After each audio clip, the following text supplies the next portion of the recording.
All right, here we go. So this is something I'm very passionate about. So the biggest mistakes I've seen around fasting, now 20 years into this, 22 years in. Truth is, my first fast was not on purpose. It was when I was in the Marine Corps, and it was 8 days, and I lost 30 pounds. But that's not what we're talking about. Lots of mistakes happened that day, but I want to kind of cover some of the biggest mistakes I'm seeing with people fasting and what you can do to prevent it, and also to do it appropriately. And there's a few that are out there that are really kind of hanging on me, and I want to give everybody the true insights on that, especially if you're going to make fasting a part of your life. And just so you know, if you're watching this, what's the longest you've ever went fasting before? What's the longest amount of time? For me, it's 14 days. Not that I'm bragging. I didn't feel like I had a choice at that time, and I don't actually recommend that for most people. 14 days, that's crazy, right? Hey, what's up, Faye? How are you? Siba, good to see you. So here's the deal. When you start to fast, and I'm a huge fan of it, I think fasting appropriately and fasting in a right manner can be super beneficial. Now there's science on all sides of this whole thing, but what I'm going to go to is primitively humans fasted. So it's not a new thing for the human body, although we don't live in the primitive world. So there is some complications to that concept. And so a few things that I want people to be aware of the biggest mistakes of fasting. And the first one, I'm just going to hit it off the top. So what happens is that there's a problem in our world today. And this is really serious. I want you to really listen to this, because if you're one of these people, you're ultimately going to quit, sabotage, and fail long term, unless you understand that you have to do some things in place. Okay.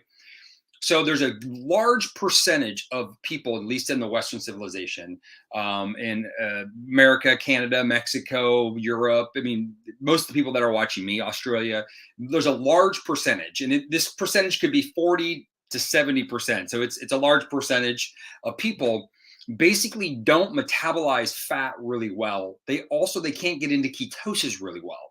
So, meaning what our ancestors used to be able to do really in and out, your body should naturally go in and out of ketosis, meaning that when you fast a long enough amount of time, your body's going to run out of its glucose. It's going to start to use ketones as a fuel source. If you can't transition that very easily, fasting can actually really be hard for you and hard on you, and ultimately cause a lot of problems. And there's some things you can do, and I'm going to give you that right off the bat, and then I'm going to give you the other fasting challenges that I have for people. So the iFast is great, and we're going to talk a little about that. I got one right here. So here's the deal. If you ever watch a vampire show, you ever see somebody get bit by a Vampire Diaries or something, and they go through this transition of being a human. They go through it, and then they get all like, and they're like freaking out between this phase of being a human and becoming the vampire, right? They're in this transition phase. That transition phase is the way I relate it to going from a glucose burner to a ketone burner. You have to transition. Okay.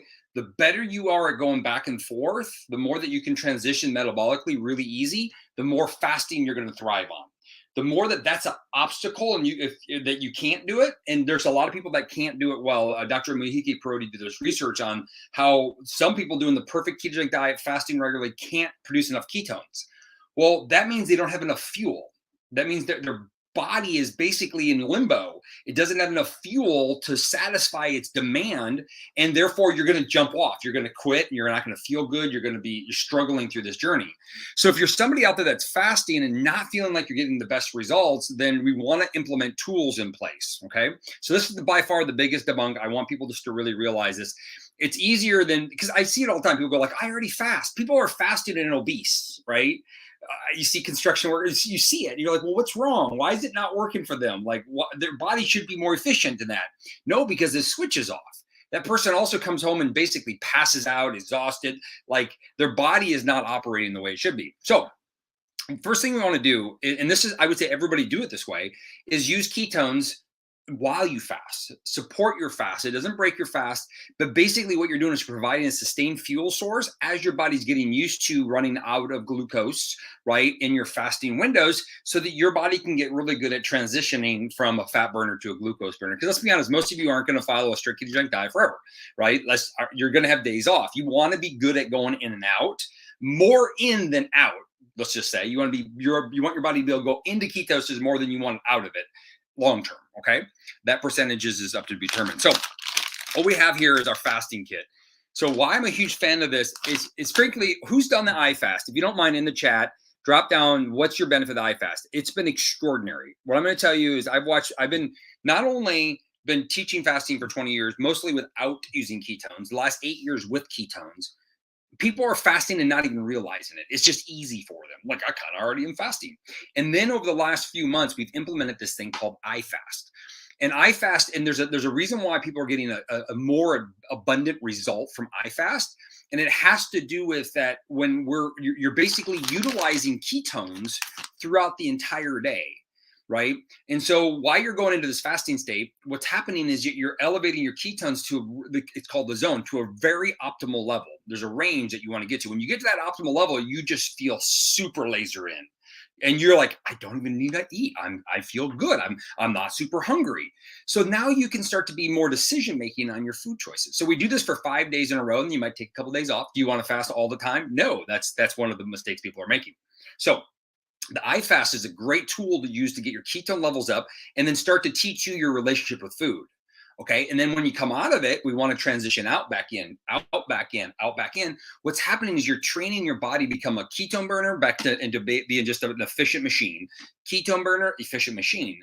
And you're staying in the optimal range, which is what our ancestors would have naturally done because they were very efficient and they weren't consuming a lot of the foods that we consume on a regular basis. So people are noticing a really strong satiation. They're noticing their waistline trim down. They're noticing hyper focus, sustained energy, high quality sleep, just overall well-being, enhanced mood. And that's the normal benefits of what a high level of ketones would do for you. Basically, you're performing at the highest possible level. So it's really, really, really extraordinary. And most people are eating 2 meals a day. They might have a small meal for lunch and a larger one for dinner. They might have a larger one for lunch, smaller one for dinner. It doesn't matter. And then you're trying to cut off any food after 8 p.m. And try not to eat much food before 12 p.m. or 12 p.m. Now, some people might need to walk into that a little bit, but I'm not getting into that today. This is just the mistake. So that's number one, is that you're fasting, but your body's not super efficient. So therefore, you're basically slowing the system down, not speeding it up to the way that you want it to work. That's number one mistake. The second mistake is people are making fasting a competitive sport. What do I mean by that? Is they're trying to challenge themselves to see how long they can fast for. And once again, if the first one's wrong, if you're not efficient yet and you're competitively fasting, you actually could be breaking down your system. The other thing you're doing is, especially if you're putting a high physical demand on your body and you're pushing your body and you have high stress in your life and you're not sleeping super well, you're actually metabolically, you could be cannibalizing yourself, especially if you're not burning enough fat to keep your caloric energy up and sustained. So you're slowing down your metabolism. So what I recommend is, that's why you do them in windows. You do basically a 24-hour fast, a 60-hour fast, or you do the 5-day iFast, and then you cycle back off and you have more of a normal diet or normal eating plan. Basically, think of it this way: you run out of food. Our ancestors ran out of food, and then they went hunting, right? Well, that hunting period might have been 24 hours. It might have been 12 hours. It might have been 60 hours, right?